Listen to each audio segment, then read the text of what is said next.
چلیے میں نوجوانوں سے کہتا ہوں, بزرگوں سے بھی کہتا ہوں, چلیے ایک پریکٹیکل کیجیے. آپ صرف 1 مہینہ, only 1 month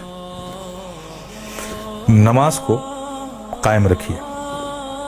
کچھ بھی ہو جائے, ٹرین چھوٹتی ہے چھوٹ جائے, گاڑی چھوٹتی ہے چھوٹ جائے, کچھ بھی ہو جائے, لیکن نماز مت چھوڑیے.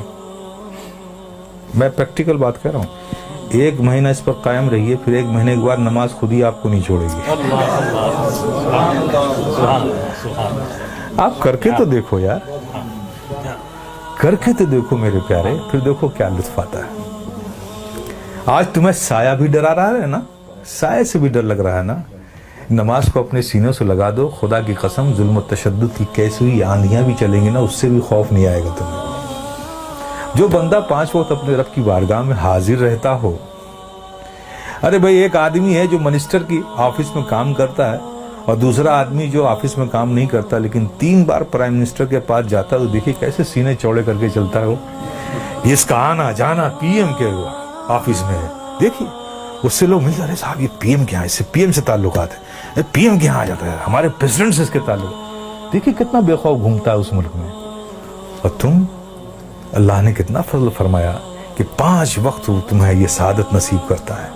میرے بندو آؤ میری بارگاہ میں, جب تم کھڑے ہوتے ہو تو میں تمہیں دیکھتا ہوں, تمہاری عبادت, اور ایسی حالت میں کھڑے ہوتے ہو, ایسی حالت میں کھڑے ہوتے ہو. چونکہ میں دیکھوں گا نا, تو میں جسے دیکھوں اس کی حالت بھی تو ویسی ہو.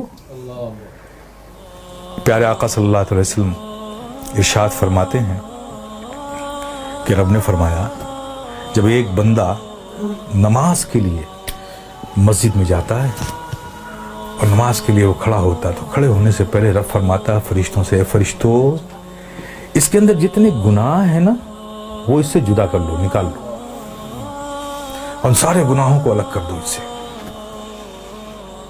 فرشتے اس کے سارے گناہ نکال لیتے ہیں.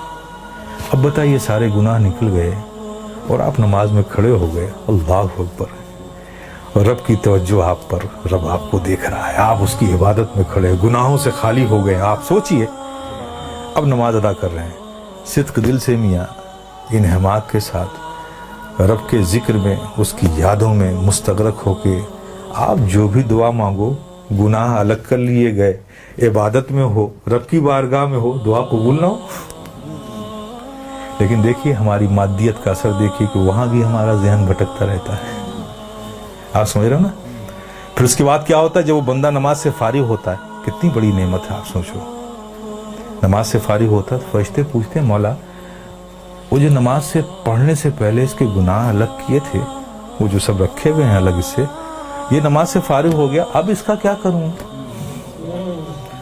اب اس کا کیا کروں. تو رب فرماتا ہے, جب تم نے الگ کر لیا ہے تو الگ ہی رہنے دو. آئے ہے, کتنی بڑی نعمت سے ہم محروم ہو رہے ہیں, خدا کی قسم ہے. اس لیے میرے عزیز, میرے پیارے, یہ بہت بڑی نعمت ہے, بہت بڑی نعمت.